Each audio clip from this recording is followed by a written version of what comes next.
So starting the test drive in this 23 Sprinter 2500, I think I might have mentioned an all-wheel drive system. I know it has a new all-wheel drive system for 23, but this one is just a rear-wheel drive model. Not that we'll be able to actually tell that big of a difference just driving down the road here in pretty dry conditions on the interstate, but wanted to make that clear.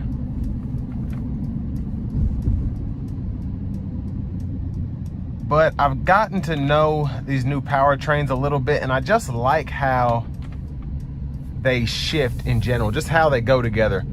The 4-cylinder turbo is light when you need it to be, and then if you put your foot down, you feel that turbo start to kick in and give you that additional power.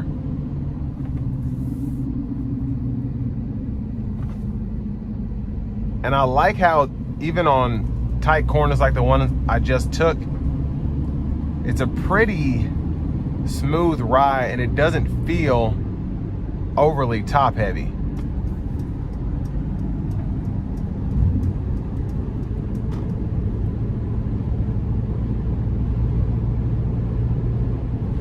But I also just love the sound of that turbo diesel engine. It just sounds so rugged but still classy, if that makes sense. So it feels like, you know, people put those exhaust systems and all that extra stuff on their diesel trucks. It sounds like that, but it sounds sophisticated at the same time.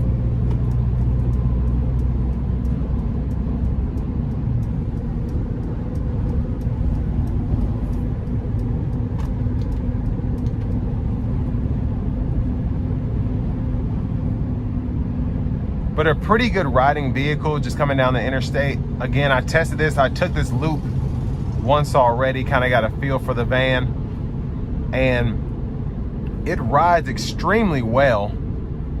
Going over bumps, everything.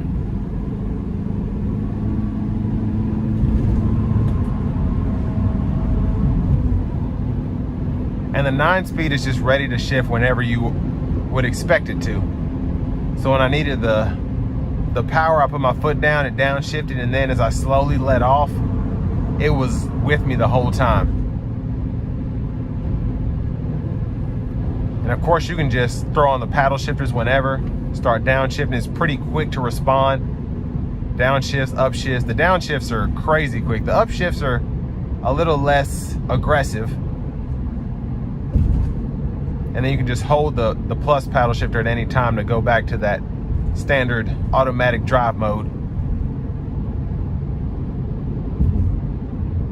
But again, this is an easy vehicle to drive. With this being the shorter wheelbase, it's only 144 inches, which is still big, but it's not like the 170. But both of them, just with these Turbo 4 powertrains, they get up and going, and they ride so well with the longer wheelbases. Even going over these huge potholes here, not uncomfortable. I'm really just only tensing up a little bit because I hear the cabinets in the background kind of fidgeting as I go over those larger objects.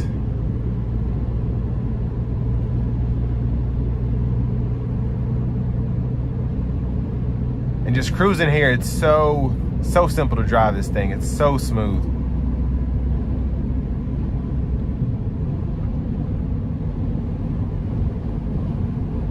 Now, wind noise can be a bit prevalent,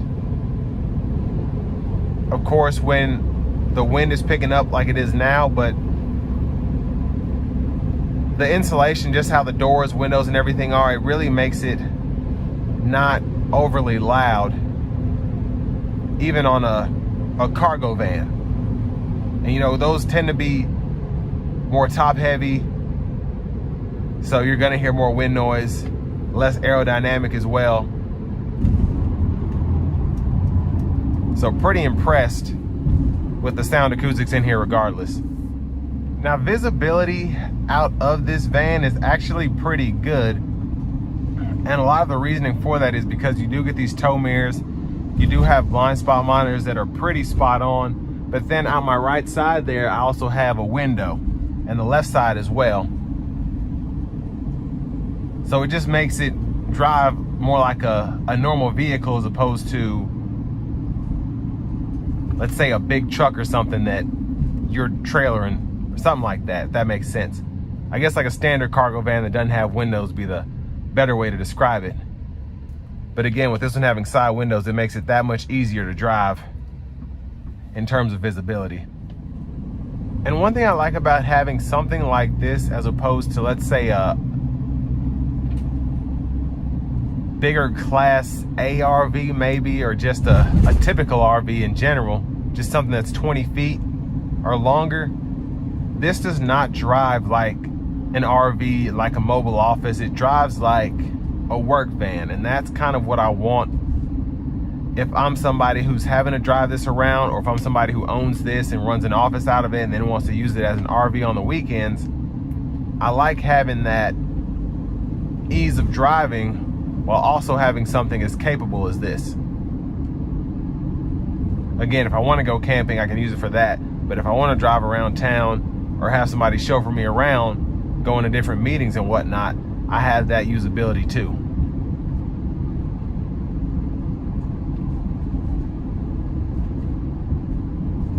And just comfort is a big thing with the Sprinters. I think that you pretty much get with any longer wheelbase van, but Mercedes-Benz in particular just does a great job at fitting these out to make them ride as smooth as possible.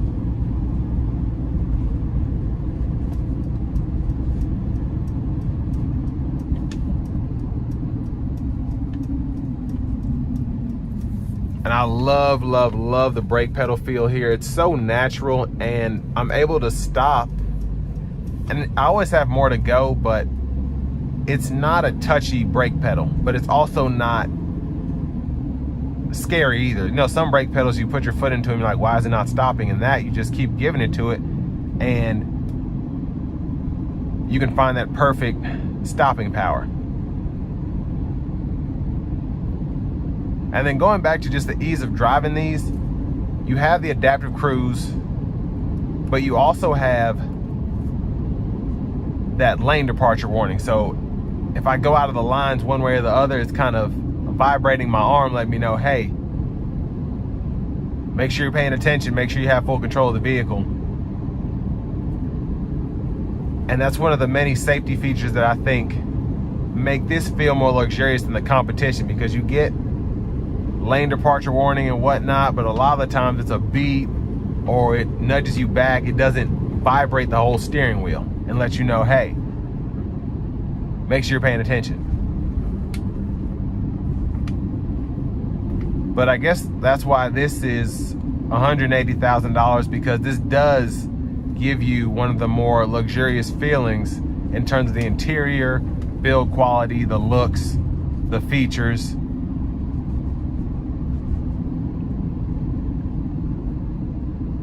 But I think Midwest Automotive Designs definitely did their thing with this Luxe Cruiser here, because again, it's just so, it's so luxurious, but it's also just so easy to maneuver in.